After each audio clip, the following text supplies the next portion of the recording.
مانتا ہے کہ حضرت معاویہ کے دل میں حضرت حسین کا احترام تھا، جب شیعہ مانتے ہیں کہ حضرت معاویہ نے، اور پھر صفحہ 12 پر لکھا ہے کہ حضرت معاویہ 10 لاکھ درہم سالانہ حضرت حسین کو دیا کرتے تھے، کتنے؟ تو مہینے کا 80,000 ہو گیا، غالباً 70,000 درہم معاویہ ہر مہینے وظیفہ حضرت حسین کو دیتے تھے، اور حضرت حسین 70,000 یا 10 لاکھ درہم سالانہ وصول کرتے تھے۔ کسی آدمی سے 10 لاکھ درہم سالانہ وصول کرنا، یہ محبت، تابع داری، فرما برداری، تعلق اور محبت کی دلیل ہے یا نفرت کی دلیل ہے؟ یہ نفرت کی دلیل ہے یا محبت کی؟ یہ بغاوت کی دلیل ہے یا حمایت کی؟ یہ مخالفت کی تقریر ہے، یہ مخالفت کی تصویر ہے یا موافقت کی؟ کتاب شیعہ۔ اور پھر حضرت حسین شہید ہو، حضرت معاویہ فوت ہو گئے۔ حضرت معاویہ کے فوت ہونے کی خبر جب یزید کو ملی، وہ آیا، اس نے سب سے پہلے مدینہ کے والی کو لکھا حضرت حسین سے بیعت لو۔ حضرت حسین نے انکار فرمایا، مدینہ چھوڑ کر مکہ میں آ گئے۔ ادھر کوفہ میں جب یہ خبر پہنچی کہ حضرت معاویہ فوت ہو گئے تو کوفہ میں کیا ہوا؟ میرے پاس کتاب مقتل حسین بھی ہے، میرے پاس کتاب احتجاج طبرسی بھی ہے، میرے پاس کتاب منتہی الاعمال بھی ہے، میرے پاس کتاب جلال العیون بھی ہے، اصول کافی، حق الیقین، عین الحیات بھی موجود ہے، شیعہ مذہب کی یہ معتبر کتابیں موجود ہیں، اور سیدس میں حوالہ اس وقت آپ کے سامنے یہ پڑھتا ہوں جلال العیون سے، اور مقتل حسین میں بھی یہی حوالہ موجود ہے کہ جب کوفہ کے شیعوں کو یہ خبر معلوم ہوئی کہ حضرت معاویہ وفات پا گئے تو انہوں نے فوراً سلمان بن سفر، سلمان سرد خدائی کے گھر میں اکٹھ کیا، اجتماع کیا، لوگ آئے اور آ کر وہاں تقریریں ہوئی۔ تقریریں کرنے کے بعد یہ فیصلہ کیا کہ اب حضرت حسین کو خط لکھیں کہ وہ کوفہ میں چلے آئیں، وہ کوفہ میں آئیں، ہمارے بلاوے پہ آئیں، ہماری دعوت پہ آئیں، انہیں کہو حسین تیرے شیعہ تمہیں بلا رہے ہیں، حسین تیرے ابو کے شیعہ تمہیں بلا رہے ہیں، آؤ یزید کے مقابلے میں آؤ، یزید شرابی ہے، یزید فاسق ہے، اس کا باپ تو دنیا سے چلا گیا ہے، اب تو ہمارا لیڈر بن، رہنما بن، اب ہماری قیادت کیجیے۔ حضرت حسین کے نام اتنے رکے لکھے، اتنے خطوط لکھے، بعض مورخین نے ان خطوں کی تعداد 12,000 لکھی، بعض مورخین نے کوفہ کے خطوں کی تعداد 17,000 لکھی۔ کتنے خط لکھے؟ 17,000۔ یہ خط حضرت حسین کے پاس مکہ میں آئے، جو لوگ مکہ میں لے کر آئے ان کے نام بھی موجود ہیں، وہ خط لے کر آئے، حضرت حسین کو دیے، اور پھر ان خطوں میں صرف یہ لکھا تھا اگر آپ نہیں آئیں گے ہم آپ کا دامن رسول اللہ کے سامنے وہ حوض کوثر پر پکڑیں گے، آپ نہیں آئیں گے ہم اللہ کے سامنے عذر کریں گے، آپ نہیں آئیں گے ہم قیامت کے دن اللہ سے کہیں گے ہم نے تو نواز رسول کو بلایا مگر وہ نہیں آئے۔ جب اتنے خطوط پہنچ گئے اور آ کر ان کے قاصد اصرار کرنے لگے تو حضرت حسین نے فرمایا مجھے سوچنے کا موقع دو۔ سوچنے کے بعد حضرت حسین نے فرمایا کہ میں اپنے نمائندے حضرت مسلم بن عقیل کو بھیجتا ہوں، مسلم بن عقیل کوفہ میں جائیں گے، وہاں کے حالات کے بارے میں مجھے بتلائیں گے، جو حالات مسلم بن عقیل میں کرائے گا حسین وہی کچھ کرے گا۔ حسین پھر مقتل حسین والے نے ایک لوگ بن یحییٰ ابو مخلف نے تو یہاں تک لکھا ہے کہ جب مسلم بن عقیل دو رہبر تھے جو رہنما تھے راستہ بتلانے والے، ان کے ساتھ مدینہ سے باہر گئے تو کیا ہوا کہ وہ راستہ بھول گئے، پیاس کی وجہ سے مر گئے۔ حضرت مسلم بن عقیل نے کہا ان دونوں کا مر جانا اس بات کی دلیل ہے کہ یہ بری سال ہے، ہمارے لیے یہ راستہ اچھا نہیں ہے۔ انہوں نے حضرت حسین کو پیغام بھیجا کہ مجھے لگتا ہے ہمارے لیے اس راستے پہ جانا اچھا نہیں کہ دونوں رہبر مر گئے ہیں پیاس کی وجہ سے۔ حضرت حسین نے فرمایا آل رسول خان واقع نبوت یہ بری سال نہیں لیا کرتے، میں تمہیں بھیج رہا ہوں، تمہیں جانا چاہیے۔ حضرت مسلم بن عقیل جب کوفہ میں آئے تو کوفہ میں آتے ہی 12,000 انسانوں نے پہلے دن ان کے ہاتھ میں بیعت کر لی۔ ابھی 2-4 روز گزرے تھے کہ 80,000 کوفی نے حضرت مسلم بن عقیل کے ہاتھ میں بیعت کر لی۔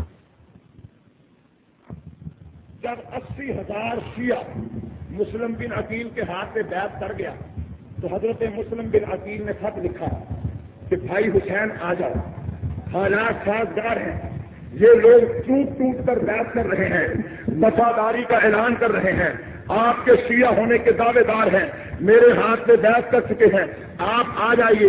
ادھر حضرت حسین کو یہ خط مل گیا, ادھر یزید کے لوگوں نے یزید کو خط بھیجا کہ حالات ناموافق ہو گئے ہیں. تو یزید نے فوراً بصرہ سے فوراً ابن زیاد عبداللہ بن زیاد کو کہا کہ جاؤ فوری جا کر کوفہ کا انتظام سنبھالو. تو پھر ابن زیاد نے کیا کیا, اس نے سفید کپڑے پہنے, سر پہ کالا امامہ رکھا, سر پہ کالا, زور سے بولو سر پہ کالا.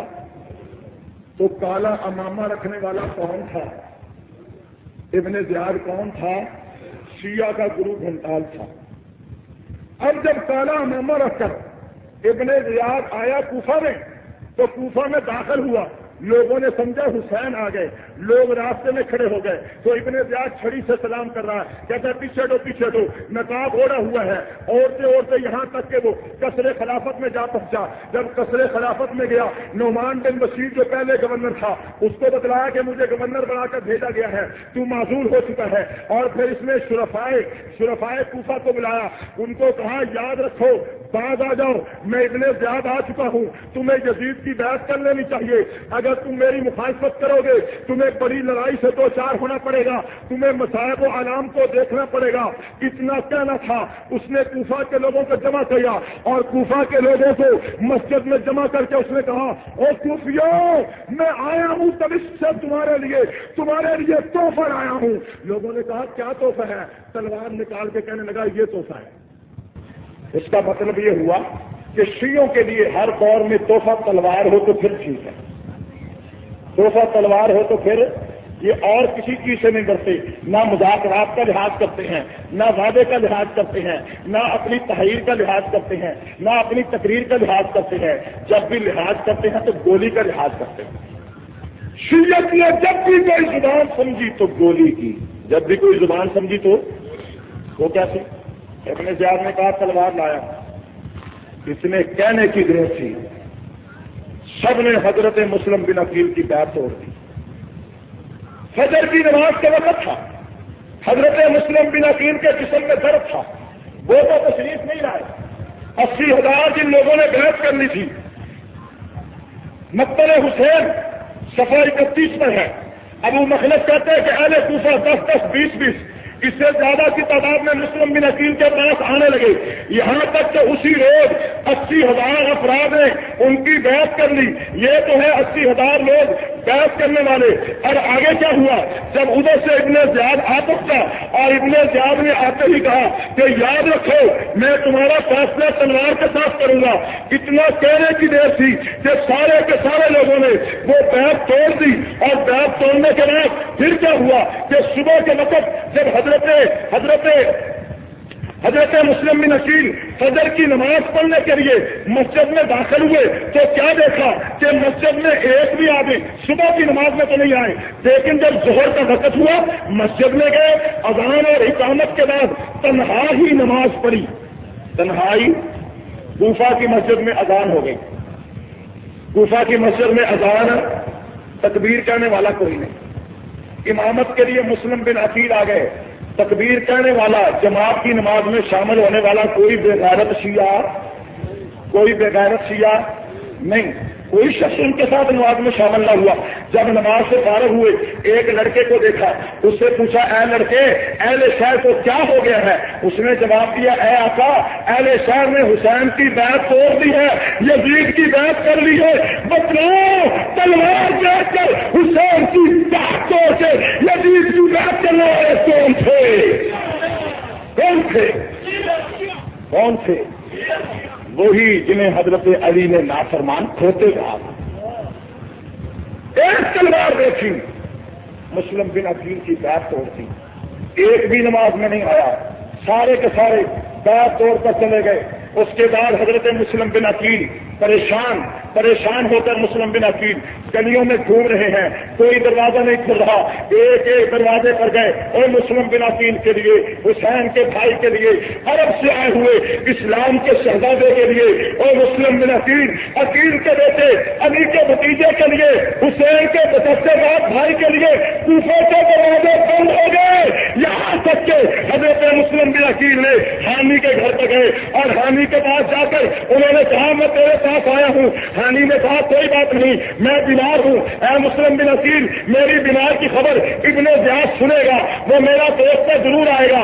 آپ ایسا کریں میں آپ کو تلوار دیتا ہوں, چھپ کر بیٹھ گئے. جب ابن زیاد آئے گا میرے حال احوال پوچھے گا, میں اپنی تگڑی اتاروں گا, یہ علامت ہوگی کہ تو حملہ کر دے, تو اس کا ابن زیاد کو قتل کر دینا تاکہ معاملہ ختم ہو جائے, تاکہ معاملہ ختم ہو جائے. اب حانی نے ابن زیاد کو پیغام بھیجا کہ تو بڑا بے وفا ہے, میں بیمار ہوں تو میرے پاس آیا نہیں. ابن زیاد حانی کے پاس آیا, اس کے ساتھ اس کا باڈی گارڈ بھی تھا, اور اس نے آ کر حال حوال پوچھنے شروع کر دیے. تو فوراً حانی نے اپنی پگڑی اتاری اور زمین پر رکھ دی. ادھر ادھر دیکھا کوئی نہ آیا, اس نے پھر پگڑی سر پہ رکھ لی, پھر پگڑی اتاری, پھر زمین سر پہ رکھ لی, پھر اس نے اشعار پڑھنے شروع کر دیے.